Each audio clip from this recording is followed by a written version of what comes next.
Hello everyone, my name is Nnenna. I come from the internet. I'm the Chief Web Advocate at the World Wide Web Foundation. It is indeed an honor for me to have the World Health Organization invite the Web Foundation to be part of this program. This is your gender digital divide session of the course, Understanding Health Gender Digital Divide. I would share a few slides that would help us understand how we want to run. Our approach is fortified.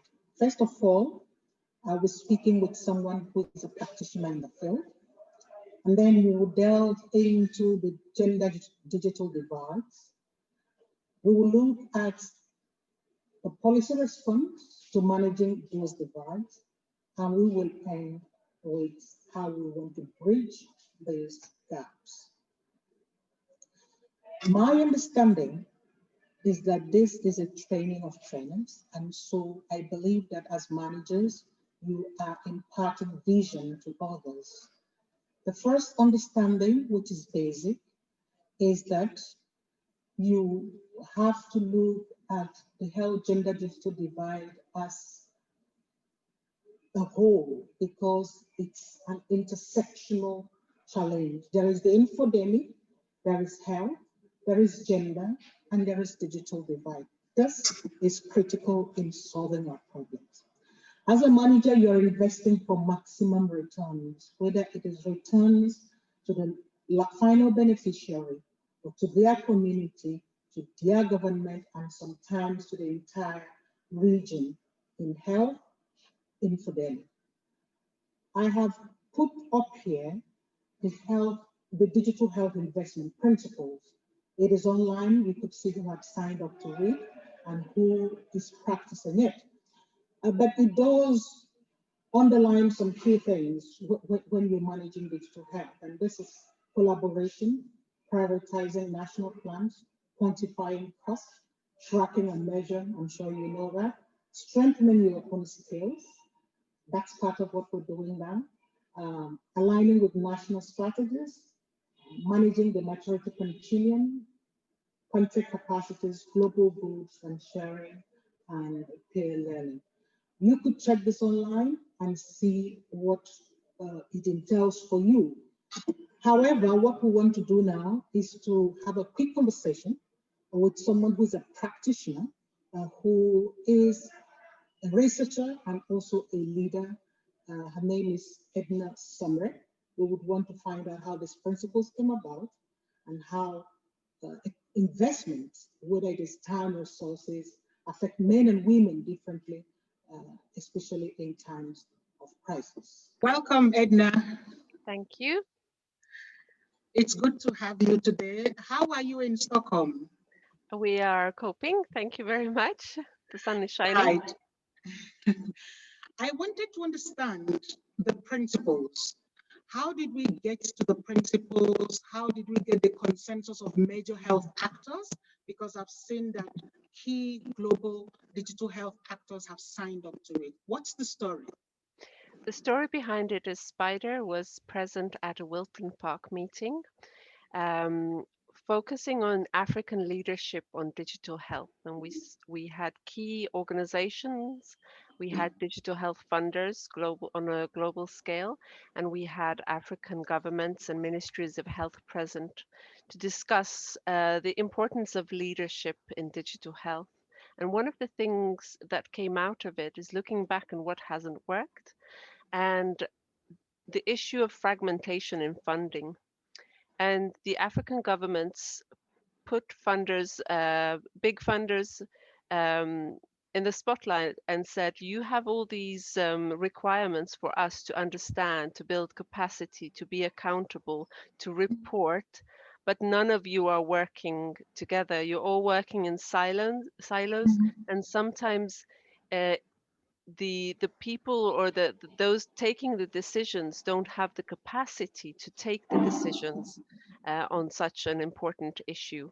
And Exactly. so some of the funders and organizations present there said this has to be ironed out, and therefore you have the 10 principles for digital investment, um, or the donor alignment principles. The first section focuses on the accountability of funders to actually raise knowledge and capacity within our own organizations, whether it's CEDA, whether it's Spider, whether it's uh, Gates Foundation or Rockefeller or private sector investors. We, Mhm. taking key decisions on funding, have to have the capacity to do so. And the second part, which is important, is that when we collaborate, we invest for long term, and that we also invest in national plans for health, Yes. that they strengthen the national agenda and not only our organizational agenda. That is of huge interest to us at the World Wide Web Foundation because we believe in the digital commons, the global goods, and that's why we are called the World Wide Web Foundation. I wanted to come back to you. I'm from the digital world, you are from the development world, and our learners today are from all over. And one thing I wanted to know, I assume we are both ladies. Yes. Now, how does digital health funding, investment, or resourcing affect men and women differently from your experience? So, as I alluded to in our communication ahead of this interview, I could speak for hours on this. So, I'm going to try to keep it as short as possible because this is very complex issues and you can't summarize that. This is all about intersectionality. How does Good. power interact with your position and your opportunities? But looking also at the wider global digital health space, who is occupying the leadership roles there. But not only that, once the investment now goes to national level, who are the Mhm. leaders there? Who are taking decisions on what investment is put into which areas? And sadly, we are still seeing that at the board level, the director level, women are still missing. And how that plays out is that women's health become a peripheral area if it goes really wrong. And when we look at the health sector, um, what we still find is that those people who are largely delivering the health services are still women. So it is absolutely crucial that their workflows and their realities and their different challenges inform investment and what is invested in. Within the digital space, you will have very good knowledge on this. People tend to focus on the technology aspect of it. But in health, just throwing technology at a problem will never solve that. Solve it. Yeah. And what you really need to focus is the human interaction with technology. And that's what we do at Spider from the very beginning. And our focus is mainly on community health workers and the workforce that delivers the majority of the services. And if you do investment purely in technical systems without the consideration of those systems, one being interoperable so that they can be collecting the same data and that data can inform national decisions, you will not go very far. Just setting up antennas will not help the workflow of a Mhm. community midwife, for example. And what happens is if women are missing from those spaces, we will time and time again see that women's health issues will not be addressed and we will not Addressed. achieve the sustainable development goals. Right. There's So a health divide, there is intersectionality, and now we have a pandemic. And within the pandemic, we have infodemic. Lots of information coming mm, from so many places. So the problem is compounded. My last question to you, Edna, would be, given the work that you do at Spider, CEDA, and across other development fields, in times like this, where there is crisis, in times like this, where information becomes the difference between life and death, how do we invest resources in the very best way? How does resource in digital health, what's the role in times of crisis, whether it's information crisis, health crisis, or any kind of crisis whatsoever? One of the key things that Spider has been working on is looking at, we have lots of information being collected at national levels, but how does that information go back and forth within those delivering the services? And are they accessing, do they even have coverage, continuous coverage? Do they have computers at home or internet coverage to build capacity? When COVID-19 became a reality across the world, one of the key things we asked is, what about the services that needed to be in place before COVID? Not even speaking about COVID and the need for health workers to be trained on contact tracing, on mental health issues, on the mental burden that women largely carry when people are in lockdown. But looking at how do we continue services. For example, we work with the Uganda Cancer Institute and a telehealth project there where the scanning of the screening of women to determine hopefully at a much earlier stage whether they have cervical cancer, which is a huge killer of women and deteriorates societies, whether that was ongoing. And in lockdown situations, it is discontinued. So digital health, if the investment goes in at the right time, it can help to bridge that. Even in crisis, the basic services need to be ongoing, and the basic capacity building and the resources available to health workers have to be there. And there has to be a capacity and a continuity post COVID-19 also. And one of the key roles that funders play with this and managers of this type of projects is to make sure that there's alignment, going back to, let us not invest in silos and in cool applications that you can download and use for 3 months. Avoid fragmentation and do it purposefully. Yes. Building systems that are interoperable where the data can be collected at one point and that data informs what comes after. That is my experience, and I think, again, going back to looking at how does COVID-19 affect women differently from men, and of course that can't be done in very simplistic terms. Going back to power and intersectionality, it will affect Black women in the US differently than a Black woman, community worker in Nigeria. But these are the things that we need to look at and be aware of. I'm very grateful to you, Edna, and I think our participants are also very grateful. And we want to say thank you for joining us. Thank you very much. Best of luck to all the participants. Right. Thank you again, Edna. So we've seen her part. Intersectionality come back again. That's our key word for today, friends. What is gender digital divide now? That's the part that we're going into. We define the gender digital divide as a reflection of the inequalities between men and women in internet access and use. Yes, that's the one word for it, but there are quite a number of divides within the divide itself.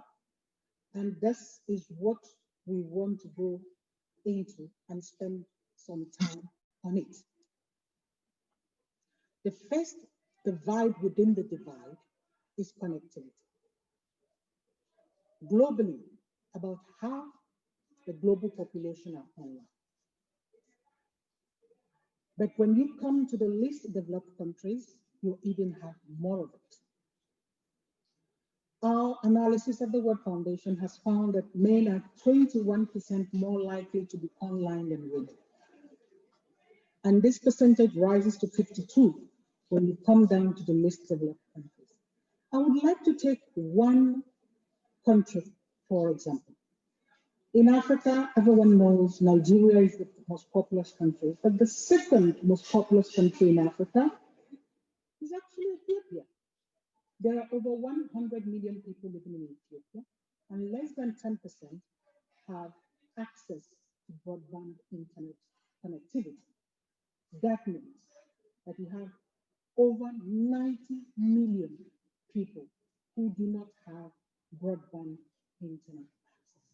So our biggest divide within the digital divide is the connectivity divide. Those who connected and those who are not. That is number one divide.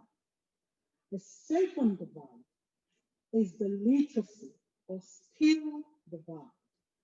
Being able to read and write skill. Being able to digitally read and write is even more important. But one is built on the other.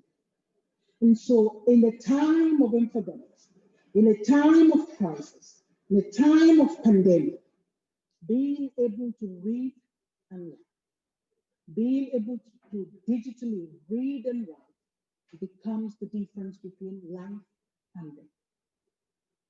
The third divide is structural. Yes, you may be connected. Yes, you may not be connected, but then it's not enough. We've seen that rural and urban divides heighten the digital divide. Access to water, access to electricity, access to health or health personnel, even admin services, are determined most often by the physical geographic location of people. So while there may be a digital literacy divide, you also find out that 45% of our women that we have interviewed at the World Foundation said, oh, we don't know how to use it, but it is also far from us. We are in the village. So those who are in the village, those who are in the rural areas have a greater level of a gap. And what we've seen in the developing countries is that men migrate to the urban areas and they leave the women in the rural areas. So structurally, while the woman may be illiterate, while she may not have connectivity, she also may not have access to other things. And that, of course, heightens or expands the already existing divide. I've termed the fourth one agency. 25% of the women that we understudied says, we don't have enough time. We don't just have the time. I'm doing this, I have to do this, I have to do this. You know how it is. Women are almost always multitasking. And if you add to that, World Economic Forum has given us 40% wage gap and 50% income gap overall between men and women. So you are the one who is overworked, you are the one earning less. Sometimes we're not being feminist or activists just for being feminists or activists, but it's important that managers understand these divides and how they intersect with other divides. It is not enough to connect the woman. It is not enough to give connectivity. Connectivity must align with all other divides that are there. There is also societal divides within the health gender digital divide. Yeah. Our partners in Women of Uganda Network has highlighted a growing trend in sharing non-consensual intimate images of women, which is often perpetrated by ex-partners. For example, in 2014, Desiree in Uganda had her photo shared by her ex-partner. And what happened? She was the one who was arrested because she's now being charged with pornography. So you see, even the women who can go online are being scared are being abused, are being harassed.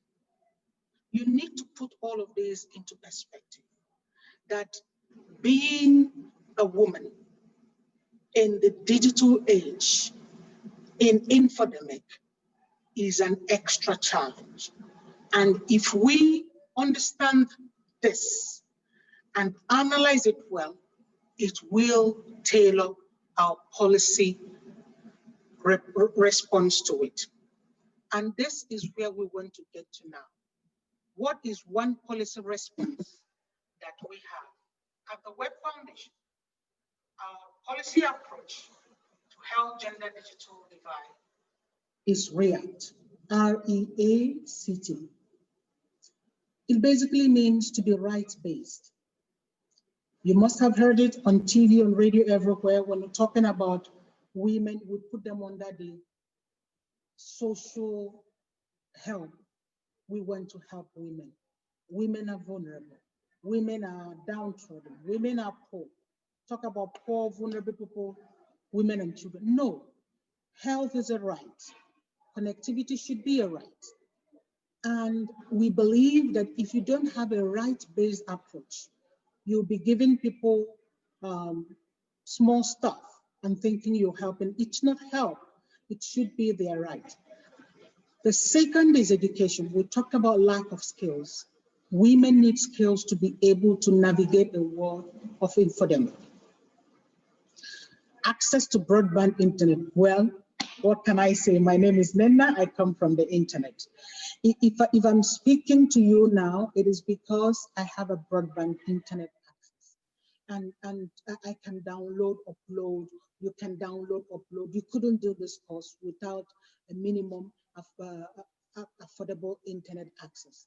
So this is also very important as we scope our policy engagement around this. There is content. These days is the days of, oh, there's an app, just download the app, put in this, put it. I mean, it's not enough to have an app. It's not enough to be connected. It is very important that we have the content that is appealing to women, that user interfaces, that colors, that everything we have there, whether it is audio or media, audio or even just multimedia, that they really cater to the needs of women, and then they can spend that money when they come online. Finally, we need to have targets. We cannot just be going from annual political talk to motivation talk to manifestos. No, we need to tell ourselves we are this percentage today within our environment or within the scope of our project. We want to get to this percentage. Monitoring and evaluation, as we said in the investment part of it, is very important. Let's have targets. I think target is one of the things that we also have with the SDGs. It is very important that we measure them and then we report back on how we're doing. So REACT, rights, education, access, content, and target is our policy approach, which I will also lay down to you as managers. Look at it, try to play around with it and pass the message along to your others. So we can close the digital gap if we react. And yeah, if we do rights, do education, do access, do content, and do target. This, I believe, is one lesson and that we must remember to pass on. Now, making it real, I'm going to take just one example so it stays with you. At the World Wide Web Foundation, we have what we call meaningful connectivity. Meaningful connectivity is one way we respond to this. It is only on connectivity section of it, but hey, someone has to begin somewhere. And this is what you need to keep in sight as a manager. I know there are quite a number of things you have to manage, but in terms of connectivity, what we want to put on the ground is meaningful connectivity. What does it mean? It means basically four things. And I'll have nice pictures to illustrate that. Meaningful connectivity means that someone should be able to have regular access to the internet. Our preference is daily access to the internet. The second is an appropriate device. Feature phones will not give you the best of an internet connectivity, of an internet experience. You should be able to connect, to access, to create, and to benefit. So we need at least an appropriate device. It could be a laptop or it could be a phone, but I think that the minimum threshold is a smartphone. It is really very important. It also means broadband internet connectivity. I mean, you can't have meaningful connectivity if you don't have enough data. And our preference is that you have unlimited broadband, either at school, at work, at home, or somewhere else. It could be in church, it could be in some places they even have connectivity at bus stops, at libraries, community centers. But we believe that you need unlimited broadband internet access if your connectivity needs to be meaningful. I love this one. As medical personnel or people who are you all know this. You know that you do telemedicine, remote, everybody's working remotely now. Hey, but if you don't have a fast internet connection, you cannot be uploading and downloading at ease. I wouldn't be doing this. You wouldn't be doing it either. So we believe that the threshold is at least a 4G if you're on mobile. I personally have fiber to the home, and that's how I can easily create with you. So meaningful connectivity is key for us. Once again, dear managers, dear trainers, it is very important that we know that intersectionality is key, and intersectionality is key not just to understanding it, but also to managing it. The infodemic is one thing, health is another thing, gender is another thing, digital divide is another thing, but they all go together. They are all meshed up, and you can't remove them from one another. You fact tracing, you fact checking, you finger tracing, you face tracing, whatever you tracing, whatever you debunking, let's understand that they don't exist in silos. It is very, very important. I would like to leave you with this quote from our founder, Sir Tim Berners-Lee, who happens to be also the inventor of the World Wide Web. He says that the internet is not just a technology, it is knowledge, it is opportunity, it is empowerment, it is critical to life in today's world. Yes, ladies and gentlemen, boys and girls, cats and dogs, wherever you are, yes, we're living in critical times. We're living in unprecedented times. And you know that connectivity to the internet is key. And it is no longer a luxury, it is a lifeline. It can be a difference between who is alive and who is dead. And in the infodemic, you understand that women can be empowered if we bridge the digital divide. And that is why, ladies and gentlemen, dear colleagues, I really, really hope that this course will bring you one step up. You entered as an ordinary animal, you came up as a unicorn. You have wings, you have you have everything you need. I'm hoping that we'll add more. I will be online, as I said, and I'm happy to engage more with you. Take care and do your part. Cheers.